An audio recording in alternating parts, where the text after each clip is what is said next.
Hello friends, എല്ലാവർക്കും നമസ്കാരം. നിങ്ങളേവരും കാത്തിരിക്കുന്ന നയനിയുടെയും ആദർശിന്റെയും അപ്കമിംഗ് വിശേഷങ്ങളിലേക്ക് എല്ലാ കൂട്ടുകാർക്കും സ്വാഗതം. എല്ലാവർക്കും നല്ലൊരു ദിവസം ആശംസിച്ചു കൊണ്ടുതന്നെ നമുക്കിനി വരാനിരിക്കുന്ന അപ്കമിംഗ് വിശേഷത്തിലേക്ക് കടക്കാട്ടോ. അതിനു മുമ്പായിട്ട് ആരെങ്കിലും നമ്മുടെ ചാനൽ ആദ്യമായിട്ട് കാണുന്നുണ്ടെങ്കിൽ ഒന്ന് സബ്സ്ക്രൈബ് ചെയ്ത് വെച്ചോളൂ. അതിനോടൊപ്പം മാക്സിമം എല്ലാവരും നമ്മുടെ വീഡിയോ ഇഷ്ടപ്പെടുകയാണെങ്കിൽ തീർച്ചയായിട്ടും ഒരു ലൈക്ക് അടിച്ചിട്ട് കാണണേ. അപ്പം നമുക്ക് നേരെ വിശേഷത്തിലേക്ക് തന്നെ കിടക്കാം. അങ്ങനെ അനന്തപുരി തറവാട്ടിനും നമ്മുടെ ഗോവിന്ദനും കനകയ്ക്കും ഒക്കെ സന്തോഷം നൽകുന്ന ഒരു വാർത്തയാണ് നമ്മുടെ നന്ദുവിന് SI സെലക്ഷൻ കിട്ടിയത്. അങ്ങനെ നന്ദുവിന് SI സെലക്ഷൻ കിട്ടുന്നു. വളരെ സന്തോഷത്തിലാണ് നന്ദു. ഈ കാര്യം നവ്യോടും നയനയോടും ഒക്കെ വിളിച്ചു പറയുകയാണ്. ഏതായാലും ഈ സന്തോഷം അറിഞ്ഞ നമ്മുടെ നയന ആദർശിനോട് പറഞ്ഞപ്പോൾ ആദർശ് പറഞ്ഞു, അല്ലെങ്കിലും അവൾ ഉശിരുള്ള ഒരു പെൺകുട്ടി തന്നെയാണ്, അവൾക്ക് പറ്റിയ ഏറ്റവും നല്ലൊരു ജോബാണ് ഈ SI എന്നൊക്കെ പറയുന്നത്. ഈ പോലീസ് ഫീൽഡാണ് അവൾക്ക് ഏറ്റവും പറ്റിയ ജോലി. കാരണം അവൾ ഫിസിക്കലായിട്ടൊക്കെ നല്ല ടാലന്റ് ഉള്ള കുട്ടിയാണല്ലോ. അപ്പൊ അതുകൊണ്ട് തന്നെ അത് തന്നെയാണ് നല്ലത് എന്നൊക്കെ ഇങ്ങനെ പറയണം. അങ്ങനെ മുത്തശ്ശനോടും മുത്തശ്ശിയോടും നമ്മുടെ നയന ചെന്ന് പറയുകയാണ്. അപ്പൊ നയന ഇത് പറഞ്ഞു കഴിഞ്ഞപ്പോഴത്തേക്കും അവിടെ കേട്ടോണ്ട് നിപ്പുണ്ട് കേട്ടോ. ആരാ? അനാമിക ഇത് കേട്ടിട്ട് കാലിമൂത്ത് പോവുകയാണ്. ഇനിയിപ്പം അതിൻ്റെയും കൂടെ കുറവേ ഉണ്ടായിരുന്നുള്ളൂ. അല്ലാതെ എല്ലാത്തിനും അഹങ്കാരമായിരുന്നു. ഇനിയിപ്പം ചേച്ചിമാർക്ക് അഹങ്കരിക്കാൻ വേറൊന്നും വേണ്ടല്ലോ. അനിയത്തി SI ആയിട്ട് സെലക്ഷൻ കിട്ടി വന്നു കഴിഞ്ഞിട്ടുണ്ടെങ്കിൽ പിന്നെ എന്ത് കാണിച്ചാലും ഒരു പ്രശ്നവും ഇല്ലല്ലോ എന്നൊക്കെ പറഞ്ഞിങ്ങനെ കലിച്ച് നടക്കാണ്. അപ്പം ഇങ്ങനെ അനാമിക വലിച്ചു നടക്കുന്ന കണ്ടപ്പോഴത്തേക്കും നമ്മുടെ അനി വന്നിട്ട് ചോദിച്ചു, എന്താ നിനക്ക് പറ്റിയത്? നീ എന്താ ഈ നിന്ന് പൊറുപൊറുക്കുന്നത്? നീ എന്താ ശ്വാസം മുട്ടി ഇപ്പൊ ചത്തുപോകുമല്ലോ? നീ എന്താ ഈ പെരിപ്പിക്കുന്നതെന്ന് ചോദിച്ചപ്പം അത് പിന്നെ എങ്ങനെ പെരിപ്പിക്കാതിരിക്കും, എന്താന്ന് എനിക്കറിയില്ല, ഈ കലി വന്നിട്ടിരിക്കുക, അനിയന്റെ മുമ്പിൽ നിന്ന് പോകുന്നുണ്ടോന്ന് ചോദിച്ചു. അപ്പൊ അനി പറഞ്ഞു, നിനക്ക് കലി വരാനുള്ള കാരണം എന്താന്നൊക്കെ എനിക്കറിയാം അനാമികെ. നന്ദുവിന് SI സെലക്ഷൻ കിട്ടിയതിന്റെ ഒരു കലിവരലല്ലേ നിനക്കെന്ന് ചോദിച്ചപ്പോ, ഓ അപ്പൊ അത് നീയും അറിഞ്ഞല്ലേ? അവള് ഫസ്റ്റ് വിളിച്ച് നിന്നോട് തന്നെ ആയിരിക്കും പറഞ്ഞിട്ടുണ്ടായിരിക്കുക. അതെനിക്കറിയാം, കാരണം അവൾ എല്ലാ കാര്യവും നിന്നോടാണല്ലോ പറയുന്നത്. അതുകൊണ്ട് ഈ കാര്യം നിന്നോട് തന്നെ പറഞ്ഞു കാണുമായിരിക്കും. എനിക്ക് മനസ്സിലാകുന്നുണ്ട്. ഇനി ദേ മോനെ, നീ നെഗളിക്കരുതേ. അവള് SI ആയെന്നും പറഞ്ഞുകൊണ്ട് എനിക്ക് ഒരു പ്രശ്നമില്ല. SI ആണെങ്കിൽ എന്താ, CI ആണെങ്കിൽ എന്താ? ഏതായാലും അവളല്ലാതെ ആവില്ലല്ലോ. ഏതായാലും എന്നോട് കളിക്കാൻ വന്നു കഴിഞ്ഞിട്ടുണ്ടെങ്കിൽ വിവരം അറിയുമെന്നൊക്കെ ഇങ്ങനെ പറയുന്നുണ്ട് കേട്ടോ നമ്മുടെ അനാമിക. നന്ദു അല്ല, നമ്മുടെ അനിക്കാണെങ്കിൽ നന്നായിട്ട് അറിയാം, കുശുമ്പും കുഞ്ഞായ്മയാണ് മനസ്സ് നിറയുന്നത്. ഈ വിവരം അനാമിക ചെന്ന് ജാനകിയോട് പറയുകയാണ്. ഇനിയിപ്പം നമ്മൾ ഒന്നും കൂടെ സൂക്ഷിക്കേണ്ട ഒരു അവസ്ഥയാണല്ലോ അമ്മേ. ഇത്രയും നാള് അവളെ പേടിച്ച് തന്നെയാണ് നമ്മൾ ജീവിച്ചത്. കാരണം അവളെ അടിച്ചു തോൽപ്പിക്കാനായിട്ട് ഒരു ആണുങ്ങൾക്ക് പോലും കഴിയത്തില്ല. ഇപ്പം എന്തേ SIയും കൂടെ ആയപ്പോൾ പിന്നെ പറയേണ്ട കാര്യമില്ലല്ലോ. ഇനി അവളെ എങ്ങനെ നമ്മൾ തോൽപ്പിക്കും? അതുമല്ല ഇവിടെ 2 ഉണ്ടല്ലോ, 2 ചേച്ചിമാരും. അവരുടെയൊക്കെ അഹങ്കാരം കൂടെ കാണണ്ടേ നമ്മള് എന്നൊക്കെ പറയാണ്. അപ്പൊ ഇത് കേട്ടപ്പോഴത്തേക്കും ജാനകി പറഞ്ഞു, എന്ത് ചെയ്യാനാ, എന്താണെന്നറിയത്തില്ല. ഇപ്പം ദൈവം ദുഷ്ടന്മാരുടെ കൂടെയാന്നാ തോന്നുന്നത്. ദുഷ്ടന്മാരെ പന പോലെ വളർത്തുന്നൊക്കെ കേട്ടിട്ടില്ലേ? എന്റെ അനാമിക മോളെ, നീ ഇതൊന്നും മൈൻഡ് ചെയ്യാൻ പോകണ്ട. ഏതായാലും ഇനിയിപ്പം കുറച്ച് തലയെടുപ്പോട് കൂടി 2 ഇവിടെ കിടന്ന് വിലസും. നീ മൈൻഡ് ചെയ്യാൻ പോകുക വേണ്ട എന്നൊക്കെ ഇങ്ങനെ അനാമികയോട് പറയുകയാണ്. അപ്പൊ അനാമിക പറയും, ഞാൻ മൈൻഡ് ചെയ്യാൻ പോകുന്നില്ല, പക്ഷെ അമ്മയുടെ മോനുണ്ടല്ലോ, അമ്മയുടെ മോൻ നേരത്തൊന്നും അല്ല, നന്ദുവിന് SI സെലക്ഷൻ കിട്ടിയെന്ന് പറഞ്ഞുകൊണ്ട് എന്തോ ഏണി വലിച്ചു കയറിയായിരിക്കുന്നത്. അതുപോലെ സന്തോഷത്തിലാണ് നടക്കുന്നത്. ഇവിടെ വേറെ ആർക്കെങ്കിലും എന്തെങ്കിലും ഉണ്ടാക്കി എന്ന് പറഞ്ഞാൽ സന്തോഷിക്കത്തില്ലല്ലോ, ഒരിക്കലും സന്തോഷം വരില്ലല്ലോ. ഇതൊക്കെ ഞാൻ കാണണം. അല്ലെങ്കിൽ ഞാൻ ഇവിടുന്ന് പലപ്പോഴും പോകാൻ നോക്കിയപ്പം അമ്മയൊക്കെ കൂടി എന്നെ തടഞ്ഞു നിർത്തിയിട്ടുള്ളത്. സത്യമായിട്ടും എനിക്കിവിടെ നിൽക്കാൻ തോന്നുന്നില്ല അമ്മേ, ഞാൻ പോകാൻ പോവാ എൻ്റെ വീട്ടിൽ. ഇതൊക്കെ കണ്ടിട്ട് എനിക്ക് ആകെ മൊത്തം അസ്വസ്ഥതയാന്ന് പറഞ്ഞപ്പോൾ മോള് പേടിക്കൊന്നും വേണ്ട. കാരണം ഇനിയിപ്പോൾ ഈ ഫിസിക്കൽ ടെസ്റ്റ് ഒക്കെ ഉണ്ടല്ലോ, അതൊക്കെ പാസ്സായിട്ടല്ലേ SI ആവത്തുള്ളൂ. ഫിസിക്കൽ ടെസ്റ്റ് ഒക്കെ അവള് സിമ്പിളായിട്ട് പാസ്സാവില്ലേ അമ്മേ? കാരണം അവൾക്ക് ആണിന്റെ ഉശിരല്ലേ, പിന്നെ എങ്ങനെ പാസ്സാകാതിരിക്കും എന്നൊക്കെ പറയുന്നുണ്ട്. ഏതായാലും ഇതേ സമയം നമ്മുടെ ആദർശ് ഈ വിവരം അറിഞ്ഞതും ആദർശും ഭയങ്കര സന്തോഷത്തിലാണ് കേട്ടോ. അപ്പൊ ആദർശ് പറയുന്നുണ്ട്, അവൾക്ക് പറ്റിയൊരു ജോലി തന്നെയാണിത്. ഏതായാലും അവളുടെ ആഗ്രഹം പോലെ നടന്നല്ലോ. നല്ലൊരു സർക്കാർ ജോലിയും കിട്ടുക എന്ന് പറഞ്ഞാലും, അതുപോലെ അവളുടെ ഇഷ്ടത്തിനനുസരിച്ച് ജോലി കിട്ടുക എന്ന് പറഞ്ഞാലും, അത് ദൈവത്തിന്റെ അനുഗ്രഹമുള്ള കുട്ടിയാ നന്ദു. അതുകൊണ്ട് തന്നെയാ. പിന്നെ ഒരു കാര്യത്തിൽ മാത്രമേ അവൾക്ക് ആഗ്രഹിച്ചത് കിട്ടാതിരുന്നിട്ടുള്ളൂ, അത് എൻ്റെ അനിയനെയാ. ഇനിയിപ്പം എൻ്റെ അനിയനെ കിട്ടിയിരുന്നെങ്കിൽ അവളെല്ലാം കൊണ്ടും പെർഫെക്റ്റ് ആയൊരു പെൺകുട്ടി ആയനെ. അതുപോലെ എൻ്റെ അനി സന്തോഷത്തോടു കൂടി ജീവിക്കുന്നതും എനിക്ക് കാണാനായിട്ട് സാധിച്ചേനെ എന്ന് പറഞ്ഞു. എന്നിട്ട് ആദർശ് ചോദിച്ചു, അല്ല മുത്തശ്ശിയോടും നീ പോയി പറഞ്ഞു എന്ന് ചോദിച്ചപ്പോൾ ഞാൻ പറയാൻ പോവാന്ന് പറഞ്ഞ് മൂർത്തിയോടും അനന്തമൂർത്തിയോടും വസന്തരോടും ഈ കാര്യം ചെന്ന് പറയാണ്. ഈ കാര്യം ചെന്ന് പറഞ്ഞപ്പോഴത്തേക്ക് നമ്മുടെ അനന്തമൂർത്തി ഒരു തീരുമാനം എടുക്കുകയാണ്. ഏതായാലും SI സെലക്ഷൻ കിട്ടിയല്ലോ, അപ്പോൾ ഒരു സമ്മാനം കൊടുക്കാതിരിക്കുന്നത് മോശമല്ലേ?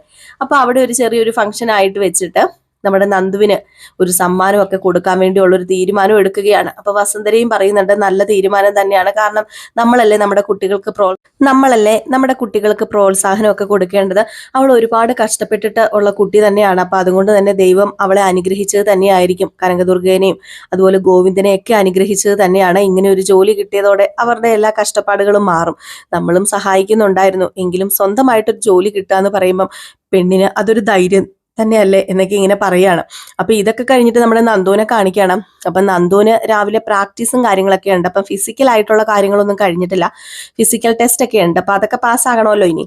അപ്പൊ അതുകൊണ്ട് നമ്മുടെ നന്ദു എന്താ ചെയ്യുന്നത്, രാവിലെ എണീറ്റ് ഓടാനും ഒക്കെ പോവുകയാണ്. അപ്പം കുറച്ച് പ്രാക്ടീസ് ഒക്കെ ചെയ്യണം, ബോഡി നല്ല ബിൽഡപ്പാക്കിയൊക്കെ മാറ്റണം. അപ്പൊ അതുകൊണ്ട് തന്നെ ഓടാനും ചാടാനും നടക്കാനും ഒക്കെ പോവുകയാണ്. അപ്പൊ ഈ മോർണിംഗ് വാക്കിനൊക്കെ വരുന്ന കുറച്ച് പേരുണ്ട്, ഒരു വലിയൊരു ഗ്രൗണ്ടാണ്. അപ്പൊ അവിടെയാണ് നമ്മുടെ നന്ദു ഇതിനു വേണ്ടി പോകുന്നത് കേട്ടോ. അപ്പൊ നന്ദു തന്നെ ഉള്ളൂ, രാവിലെ ഒന്നും പോകണമല്ലോ, അപ്പൊ നന്ദു തന്നെയല്ലേ ഉള്ളൂ. അപ്പൊ അതുകൊണ്ട് ഗോവിന്ദനൊന്നും കൂടെ പോകാൻ പറ്റുന്ന സാഹചര്യമല്ല, അവർക്ക് പ്രായമായി അവരുടേതായ ക്ഷീണവും കാര്യങ്ങളൊക്കെ ഉണ്ട് ഗോവിന്ദന്. പക്ഷെ നമ്മുടെ അനി ഇതറിഞ്ഞിട്ട് വരികയാണ്. എന്നും നന്ദു ഓടുന്ന എടുത്ത് വരും കേട്ടോ. ആ ഒരു വാക്കിങ്ങിന് പോകുന്ന ആ ഒരു സമയത്ത് വരും. നന്ദു വന്ന് ഒരു ദിവസം പെട്ടെന്ന് ഇങ്ങനെ വന്നു കഴിഞ്ഞപ്പോഴത്തേക്കും നമ്മുടെ നന്ദു പറഞ്ഞു, അനി ആട്ടോ വരുന്നത്, പേര് മാറിപ്പോയിട്ടുണ്ടെങ്കിൽ ഒന്ന് ക്ഷമിക്കണേ. അനി വരും. അനി ഇങ്ങനെ വന്നു കഴിഞ്ഞപ്പോൾ നന്ദു പറഞ്ഞു, വേണ്ട ഞാൻ തന്നെ എന്താന്ന് വെച്ചാൽ ചെയ്തോളാം, വേണ്ട ഇതിന്റെ കാര്യമില്ലല്ലോ, ഇനിയിപ്പോൾ ഇത് അനാമിക അറിഞ്ഞു കഴിഞ്ഞിട്ടുണ്ടെങ്കിൽ അത് വലിയ പ്രശ്നമാവില്ലേ, അതുകൊണ്ട് വേണ്ട ഞാൻ തന്നെ എന്താണെന്ന് വെച്ചാൽ ചെയ്തോളാം, കുഴപ്പമില്ല, ഇനി വരരുത് എന്ന് പറഞ്ഞു കഴിഞ്ഞപ്പോഴത്തേക്കും ഞാൻ ഇങ്ങോട്ടേക്ക് വരുന്നത്, ഞാനും മോർണിംഗ് വാക്കിന് തന്നെയാണ് വരുന്നത്, അവിടെ താനും വരുന്നു, അതിനിപ്പോൾ എന്താ പ്രശ്നം ഇരിക്കുന്നത്, അതിനൊരു പ്രശ്നമില്ല, പണ്ടൊക്കെ ആണെങ്കിൽ തനിക്ക് ഇങ്ങോട്ടേക്ക് വരാൻ പറ്റില്ലായിരുന്നു, ഇപ്പം തൻ്റെ വീട് ഇവിടെ അടുത്താണല്ലോ, ആദർശേട്ടൻ്റെ അടുത്ത് തന്നതുകൊണ്ട് തന്നെ ഇവിടെ വീട് അടുത്താണ്, അപ്പം നമ്മൾ രണ്ടും കാണുന്നു സംസാരിക്കുന്നു, അതിനിപ്പോൾ എന്താ പ്രശ്നം ഇരിക്കുന്നത്, അതിനിപ്പോൾ എന്തെങ്കിലും പ്രശ്നം ഉണ്ടെങ്കിൽ ഇപ്പം തന്നെ പ്രശ്നങ്ങളാണ്, ഓരോന്ന് പറഞ്ഞുകൊണ്ട് നടക്കുകയാണ്, ഒന്നുമില്ലാതെ തന്നെ ഓരോന്ന് പറഞ്ഞുകൊണ്ട് നടക്കുകയാണ്, പിന്നെ എന്താ ഇത് പറഞ്ഞു നോർത്ത് പ്രശ്നം എന്ന് പറഞ്ഞ് എന്നും വരുന്നുണ്ട് രാവിലെ ഈ മോർണിംഗ് വാക്കിന്. അങ്ങനെ ഒരു ദിവസം ഇത് നമ്മുടെ വേണുവിന്റെ കണ്ണിൽ പെടുകയാണ് കേട്ടോ.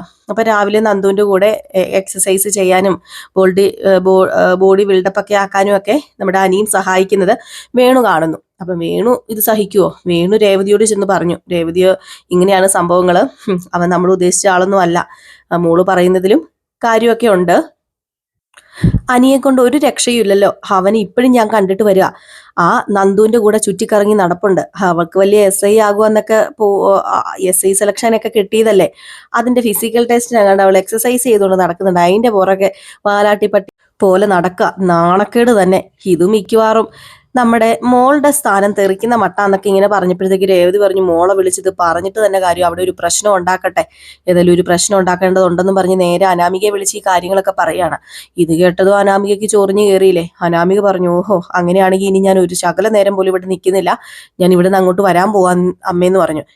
മോളെ നിന്നോട് ഇങ്ങോട്ട് വരാൻ വേണ്ടിയല്ല ഞാൻ പറഞ്ഞത്, മോള് അവിടെ കുറച്ച് പ്രശ്നങ്ങളൊക്കെ ഉണ്ടാക്കണം, അതിനുവേണ്ടി അമ്മ പറഞ്ഞാന്ന് പറഞ്ഞപ്പോ എന്ത് പ്രശ്നം ഉണ്ടാക്കാനാ, എനിക്ക് വയ്യ, ഇതുപോലെ നാറ്റ കേസുള്ള സ്ഥലത്ത് പിടിച്ചു നിൽക്കാനേ ഒരു പരിധിയുണ്ട്, ഏതായാലും ഞാൻ ഇന്ന് അങ്ങോട്ടേക്ക് വരാൻ പോവാം, പിന്നെ വെറും കൈയോടുകൂടിയൊന്നും അല്ല ഞാൻ വരാൻ പോകുന്നത്, പറ്റുന്നതും അടിച്ചു മാറ്റിക്കൊണ്ട് തന്നെ ഞാൻ വരത്തുള്ളൂ, ഇവിടെ പൂജാമുറിയില് ദേവിയുടെ കഴുത്തില് ഒരു രത്നങ്ങൾ പതിപ്പിച്ച മാല ഇട്ടിട്ടുണ്ട്, അതിന്റെ വില കേട്ട് കഴിഞ്ഞാലേ ഞെട്ടും, കോടികളുടെ മുതല ആ ദേവിയുടെ കഴുത്തി കിടക്കുന്നത്, അത് ഞാൻ അങ്ങോട്ടേക്ക് കൊണ്ടുവരാൻ പോകുക, അത് മാത്രമേ ഇനി അടിച്ചു മാറ്റാനുള്ളല്ലോ, ബാക്കിയെല്ലാം അടിച്ചു മാറ്റാൻ പറ്റുന്ന സിറ്റുവേഷനിലല്ല, അതുകൊണ്ട് തന്നെ പൂജാമുറി ആയതുകൊണ്ട് ആർക്കും അവിടെ കയറാം, എല്ലാവരും കയറുകയും ചെയ്യും, അതുമല്ല ഗോവിന്ദനും കനകദുർഗയും ഇന്നിവിടെ വരുന്നുണ്ട്, കൂടെ നന്ദു ഉണ്ടോന്നൊന്നും എനിക്കറിയില്ല, ഏതായാലും പറ്റിയ അവസരമാന്ന് പറഞ്ഞപ്പോൾ ആണോ മോളെ, എങ്കിൽ പിന്നെ കോടികളുടെ മുതലുണ്ടെങ്കിൽ അത് അടിച്ചു മാറ്റിക്കൊണ്ട് വരുന്നതാ മോക്ക് നല്ലത്, എങ്കിൽ പിന്നെ അവനെ ഡിവോഴ്സ് ചെയ്ത് കഴിയുമ്പം കുറച്ച്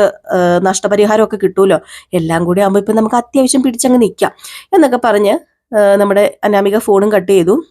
പിന്നെ അനാമികയുടെ ഒറ്റ ഒരു ഉദ്ദേശം എന്ന് പറയുന്നത് വേറൊന്നുമല്ല, ആ മാല മോഷ്ടിക്കുക എന്നുള്ളത് തന്നെയാണ്. ഏതായാലും ആ മാല നമ്മുടെ അനാമിക മോഷ്ടിക്കുകയാണ് കേട്ടോ. അനാമിക ആ മാല മോഷ്ടിച്ച് കഴിഞ്ഞ് നമ്മുടെ അനാമിക അത് ആരുടെ തലയിലാണ് കുറ്റം വെക്കുന്നത്, അവിടെ നമ്മുടെ ഗോവിന്ദനും കനകയും നന്ദു ഒക്കെ വന്നിട്ടുണ്ട്.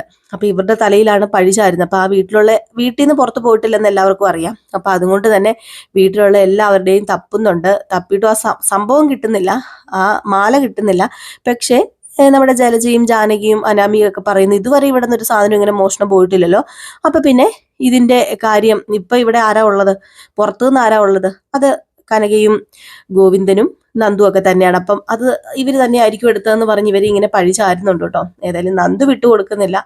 നന്ദു ഈ കള്ളത്തരം കൈയോട് കൂടി തന്നെ പിടിക്കുകയാണ്. നന്ദു തെളിവ് സഹിതം കാണിച്ചു കൊടുക്കുന്നുണ്ട്.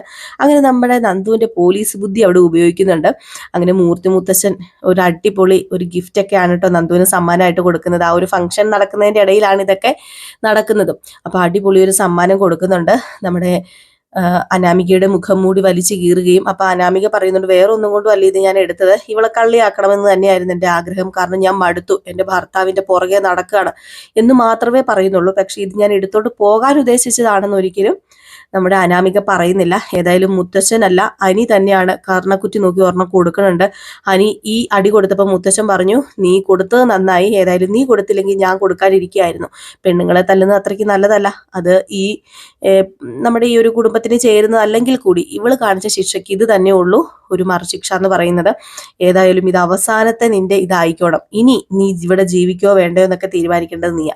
നിനക്ക് ഇവിടെ നിൽക്കാം, ഇവിടുന്ന് പോകാം. ഇവിടെ നിന്ന് കഴിഞ്ഞാൽ ഇനി ഇങ്ങനെ ഒരു ആരോപണം കേട്ട് കഴിഞ്ഞാൽ നിന്നെ പിന്നെ ഞങ്ങളായിട്ട് ഇവിടെ നിന്ന് ഇറക്കി വിടുമെന്നൊക്കെ പറയുന്നുണ്ട് കേട്ടോ. ഏതായാലും ഇങ്ങനത്തെ കുറച്ച് സിറ്റുവേഷൻസ് ഒക്കെ വരാൻ പോകുന്നുണ്ട്. എല്ലാവരും കാത്തിരുന്ന് തന്നെ കാണുക. ഒത്തിരി നീട്ടിക്കുറുക്കി ഞാൻ പറയുന്നില്ല. എനിക്ക് ഇന്ന് ഇച്ചിരി പനിയുടെയൊക്കെ ലക്ഷണങ്ങളൊക്കെ ഉണ്ട് കേട്ടോ. 2 ദിവസമായി തൊണ്ടയ്ക്ക് വേദനയൊക്കെയാണ്. അപ്പം അതുകൊണ്ട് തന്നെ വന്നിരുന്ന് പറയാൻ തന്നെ ഒരു എന്താ പറയുക, ഒരു ഉയിര് കിട്ടുന്നില്ല. നമുക്ക് തലയ്ക്ക് വേദനയും തൊണ്ടവേദനയൊക്കെ ആകുമ്പോഴത്തേക്കുള്ള ഒരു അസ്വസ്ഥതയുണ്ടല്ലോ. ഈ മൂക്കിനകത്തൊക്കെ എന്തോ എരിച്ചിലോ പുകച്ചിലോ ഒക്കെയാ. അപ്പൊ ആ ഒരു അസ്വസ്ഥതയിലൂടെ കടന്നു പോയിക്കൊണ്ടിരിക്കുകയാണ്. അപ്പൊ അതുകൊണ്ടാണ് കേട്ടോ. അപ്പോൾ ഒത്തിരി ഞാൻ പറയുന്നില്ല. ഇനി നാളെ നമുക്ക് ബാക്കി കേൾക്കാം കേട്ടോ. അപ്പൊ എല്ലാവർക്കും ടാറ്റാ, ബൈ ബൈ.